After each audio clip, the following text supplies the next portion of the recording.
You don't feel like there's any way out. Look up, for your redemption draws nigh. There is a God not only watching over you, but His gracious hand is on your life. His favor is surrounding you. What He has purposed will come to pass. No person can stop it. No sickness, no trouble, no addiction. You unstoppable. Think about Joseph. His brothers were jealous and threw him into a pit. That should have been the end. A teenager in a pit, left there to die, no way to get out. But then out of nowhere, a caravan of Ishmaelites showed up, traveling through the desert. They got there at just the right time, when the brothers were about to leave. Instead, they sold Joseph as a slave, and his life was spared. That caravan came from a city hundreds of miles away. They had been traveling weeks and weeks. Before Joseph was in the pit, they were already on the way. God knows everything that's going to happen to you. He's already arranged solutions to problems that you haven't even had. It may look like that opposition is going to get the best of you, but what you can't see is a caravan is already on the way with your freedom, your breakthrough, your abundance, your healing. Why is that? The gracious hand of God is on your life. You belong to the Most High. You are His prized possession. He said in Psalms, He has surrounded you with favor like a shield. This favor is not just for good breaks, not just to accomplish dreams, but it's to keep your enemies from defeating you. Joseph was sold as a slave and was taken to Egypt and worked for a high-ranking military official. He was so excellent, the official put him in charge of his whole household. He ran all the affairs, the staff, and the upkeep. But the official's wife tried to seduce Joseph. She liked him, but he wouldn't give in. He was a man of honor and integrity. Even though he had been mistreated, betrayed, he still honored God. Well, this wife lied about Joseph, said he was trying to harm her. And of course, her husband was furious and had him put in prison. Another setback. Now he's not only a slave in a foreign country, but he's incarcerated. All the odds are against him. Having God's favor doesn't mean we won't have difficulties, but it does mean those enemies will not triumph over you. They won't have the last laugh. Breakthrough is coming. In prison, Joseph was so excellent that the warden put him in charge of the whole prison. You've heard that phrase, you can't keep a good man down. The truth is, you can't keep a favored man down. When God's gracious hand is on you, you keep rising to the top, defying the odds. You keep succeeding despite what comes against you. One day, Joseph interpreted the Pharaoh's dream, the leader of the country. The Pharaoh was so impressed, he made Joseph the prime minister of Egypt. You too may have had some bad breaks and obstacles that look like you could never overcome. If Joseph were here, he would tell you, don't ever rule out the favor of God. His gracious hand on your life will cause you to rise out of a pit, to excel despite who did you wrong, to shine in the midst of opposition. God is fighting your battles. His favor doesn't keep us out of difficulty. This is what Nehemiah did. The Israelites had been in exile in Babylon for many years, and some of them had returned home to Jerusalem, but the city was in ruins, and the walls were broken down, and there was no protection. Without the walls, they were easy prey to bandits. Well, Nehemiah lived 1,000 miles away. He worked as a cupbearer for the king of Persia. When he heard about how his people in Jerusalem were in such need and the walls down, they were so vulnerable. Verse 4 says, he sat down and wept. He was so burdened by it. For 4 months, he prayed and fasted, asking God to help.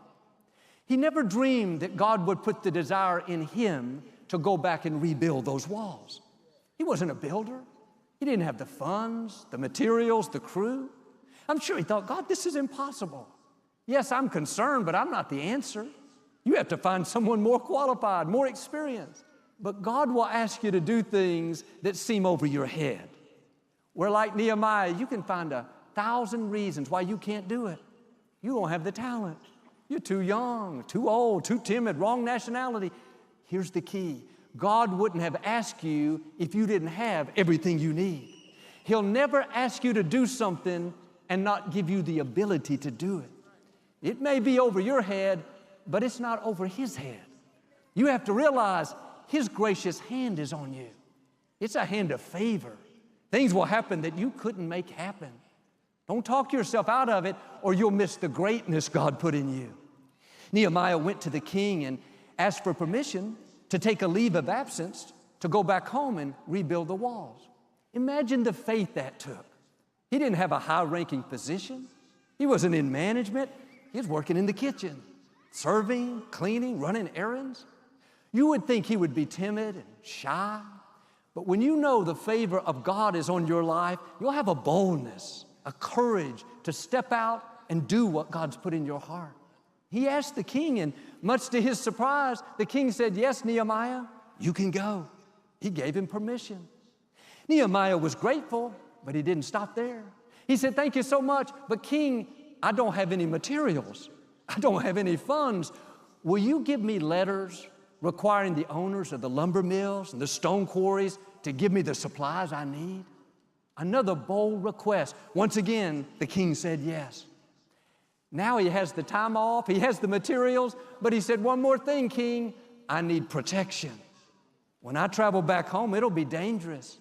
I need letters to all the governors of the cities I go through, telling them who I am and how they need to watch after me."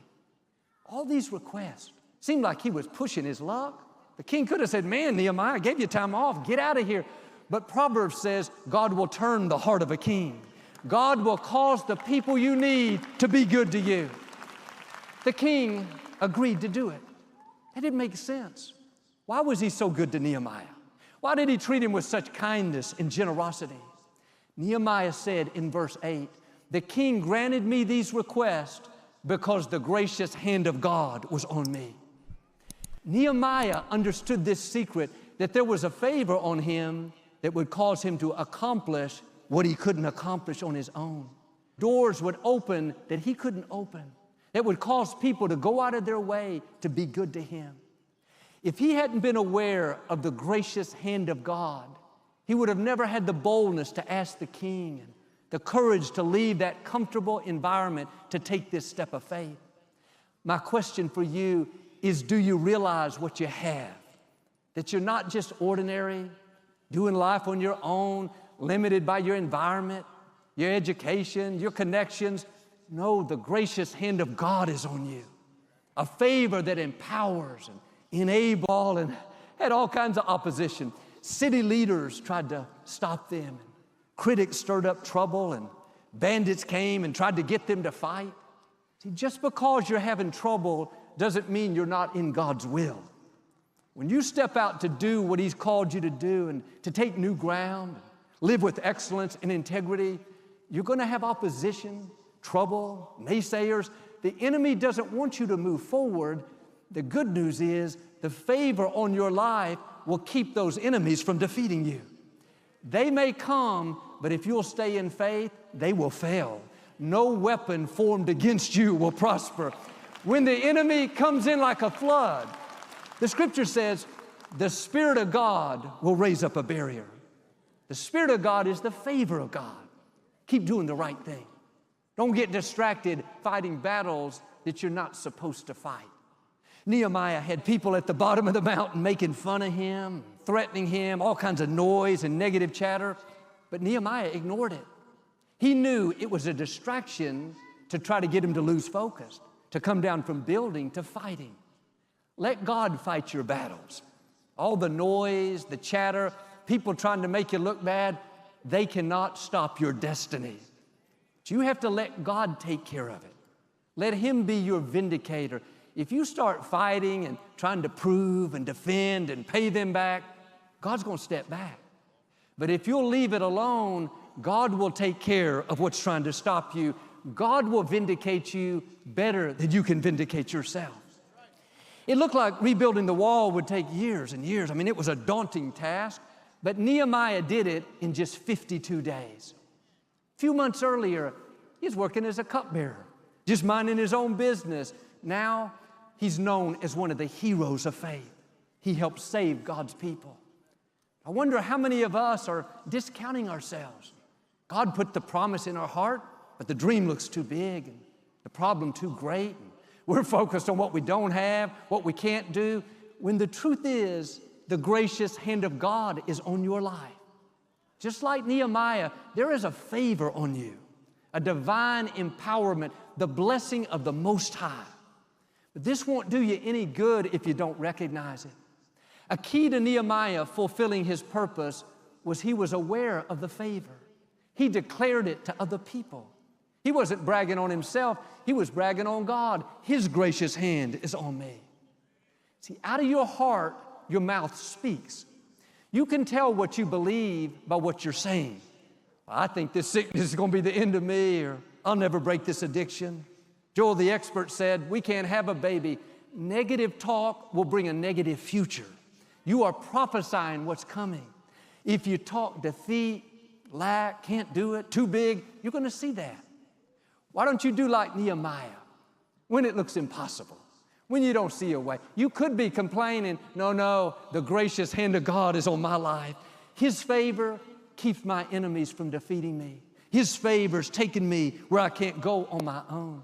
He and Nehemiah did great things. Look at their mindset. They could have been complaining. God, we don't have the supplies, or God, I'm a minister, I can't rebuild the city.